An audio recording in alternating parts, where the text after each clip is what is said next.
What up, everybody? Instructabeats back again here with our additive comparison model lesson. So let's rip off the tape and see what our objective is today. Our objective today I will be able to explain the parts of an additive comparison model and construct one to solve a word problem. So our additive comparison model. An additive comparison model finds a relationship between two different quantities by comparing them. Okay, so here we have a additive comparison model comparing apples and oranges. So let's say there are 10 oranges, right? And you had 6 apples, just kind of estimating where they're at. You're trying to find this missing piece. In other words, 6 plus what would equal 10, okay? So my additive comparison model is telling me, okay, 6 plus what is going to equal 10. I want to compare these, so I have to subtract. So you would do 10 minus 6 and figure out that this missing piece, this question mark, would be 4. So here you have two different quantities, and then we use this line right here to represent that piece that we're trying to find, okay? And this is different than a part whole model because we're not giving you the parts and then having you add them or subtract them. We're giving you two numbers and we're comparing them by using subtraction. So when would you use this? If you are comparing different quantities using addition or subtraction, not comparing using multiplication. So if you see the words times as many as or times more than, you would not use this, okay? You're just using this for the addition and subtraction comparisons. And the reason we think this is so awesome is because it's taking students away from finding keywords such as how many more than, okay, and it's leading them to being conceptually aware mathematicians. They're going to use keywords to help them figure out what tape diagram to draw, but they're not going to use keywords just to tell them exactly what to do. They're going to have to draw it out to understand why they are subtracting. So our key thoughts for this, okay, pretty similar to our part whole model, except the first one says the models have to start at the same spot on the paper, okay? You have to have that same starting spot if you're comparing. I'll show you what I mean by that. Number 2, you have to label the model correctly. Make sure you're using your question mark to label that unknown quantity that you don't have. And step number 3, again, you have to try to be neat, okay? And I'm not the neatest person in the world, but you have to slow down a little bit as you're drawing these to make sure you're giving your best effort to be neat. So here we have 16 minus 5 equals 11, okay? And last lesson we would have done this with a part whole model, but there's really two different reasons that you're going to be subtracting, right? You could be subtracting if you're trying to find that missing part, or you could be subtracting if you are comparing two different things. So instead of doing a part whole model for this, we're going to do an additive comparison model. So here I have 16, okay? And you want to start the same spot. If you draw 5 right here, you can't compare them because it's not starting at the same spot. So erase that, and you're going to start 5 right here. And you know 5 is about 1/3 of 16, okay? So, you know, kind of do your best estimating right there. Here's my 5. And you're trying to figure out, okay, how much bigger is 16 than 5? In other words, what is this missing piece right here, right? And to find that missing piece, really what you're trying to do is you're trying to do, okay, 5 plus what equals 16, okay? Or you could take 16, and what you're kind of visually doing is you're going to kind of take 16 and you're going to erase this part from it to figure out how big that spot is. Now, you don't actually draw that and cross it out. That's just to kind of help us understand what we're doing. So to solve this, really what you're trying to do is 5 plus what equals 16, but you're using your inverse operation, and your answer would be 11. This question mark, this variable right here, would be 11. If this was 11, then these two tape diagrams, these two bar models, would be equal to each other. So here we're going to do our sides check, okay? And I'm actually going to do two different I do problems because there's two different kind of typical word problems you would use this in.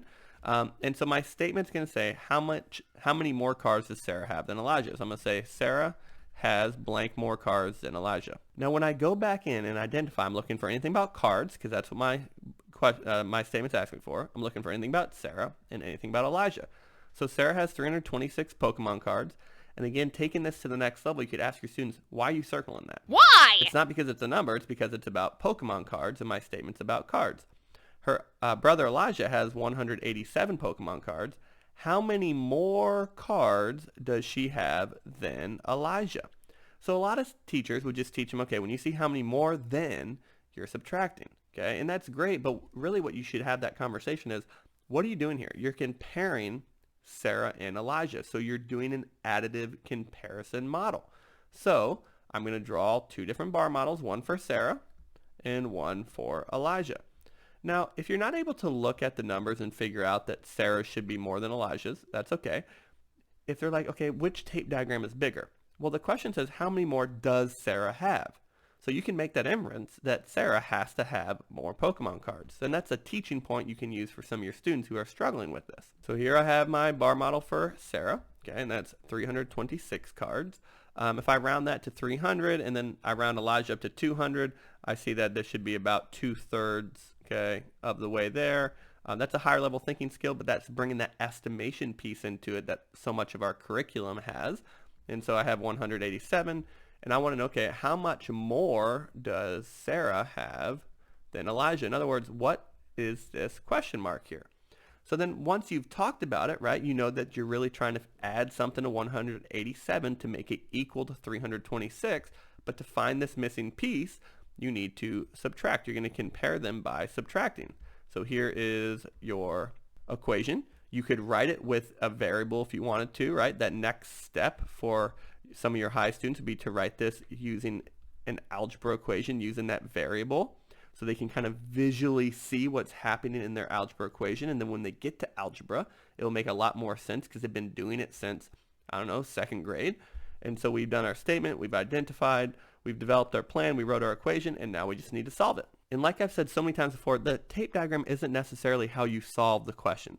It's to help you figure out what to do. Once you figure out the equation and you understand what's happening, you can teach them any strategy you want to subtract. You can break it apart, right, and do your expanded form. You can do standard algorithm. You can do a number line, whatever you want.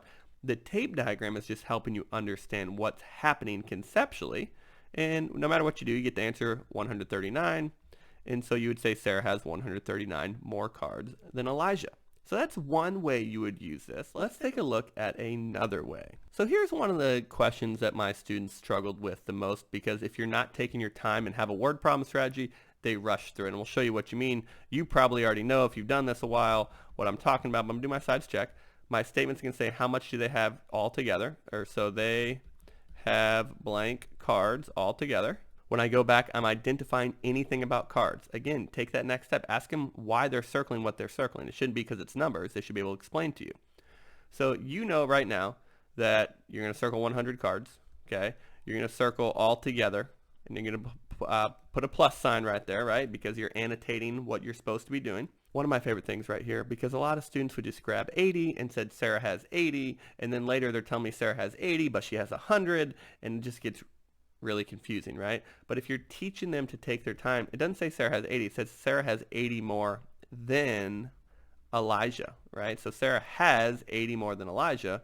She has 100. How many cards do they have all together?